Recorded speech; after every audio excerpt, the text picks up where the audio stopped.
As we told you earlier, Arkansas and Indiana dialing back now the wording on the controversial religious freedom bills after Indiana Governor Mike Pence was criticized for signing a law opponents said discriminated against people over their sexual orientation. Arkansas Governor Asa Hutchinson hasn't signed the bill yet in his state and is already looking now to make changes and avoid the same backlash, including from his own family. There is clearly a generational gap on this issue. My son Seth signed the petition asking me, Dad, the governor, to veto this bill. And he gave me permission to make that reference.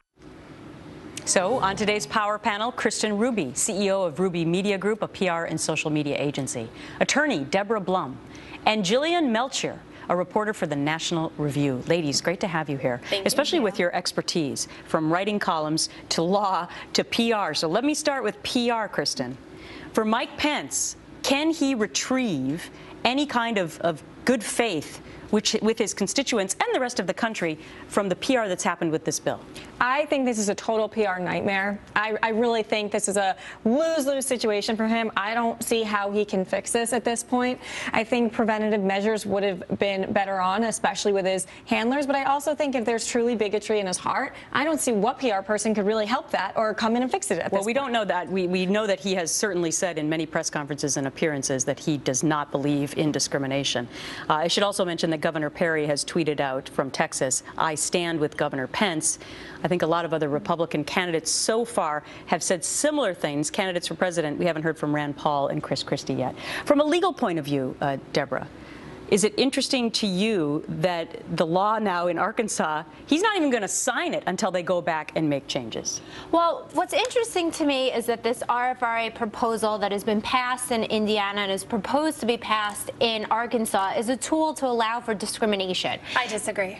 Basically, it's taking a neutral law and it's making a proposal that's going to discriminate against gays, and companies, private companies, can not choose to service gay couples. No, yeah. but Jillian, what do you think about that? I don't think that's what that does. And to the PR point, I think that this gets at the fundamental messaging problem. I mean, this is not a new law. This is something that 19 states have passed. It's been enacted on a federal level since 1993. There are differences, though. I want to be clear. Well, earlier in the show, we pointed out some of the differences. I mean, you're living in a country where we respect rights, and sometimes those rights conflict or appear to conflict. And I think this law provides a framework for judges to weigh that. Now, if we look at through precedent how that's been applied, it's come down almost all the time on the favor of gay couples. It's come down that state interest in non-discrimination is bigger than religious interest in this case.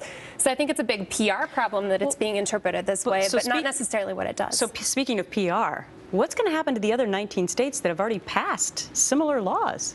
Honestly, I'm not sure what's going to happen to them. I mean, I think they're also probably going to have to relook at this.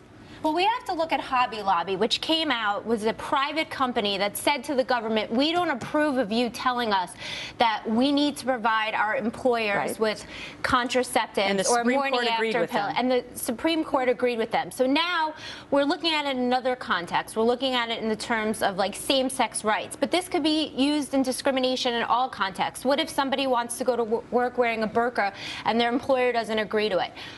You could apply this in so many different ways. So the states might have to amend what they already have on the books, but a lot of the states' laws mimic the federal law, not the actual, like, as far out there as Arkansas and Indiana want to go. Jillian, 10 seconds. Yeah, as somebody who supports both gay rights and religious freedom, I think this is a problem of intolerance against religious ideas. You should have the right to be, think what you want, even if it's controversial, and you should have the right to be wrong. And it could be a messaging problem, which brings us full circle to public relations, which I talked about earlier in my take. Ladies, thank you so much. Thank you. Thank you.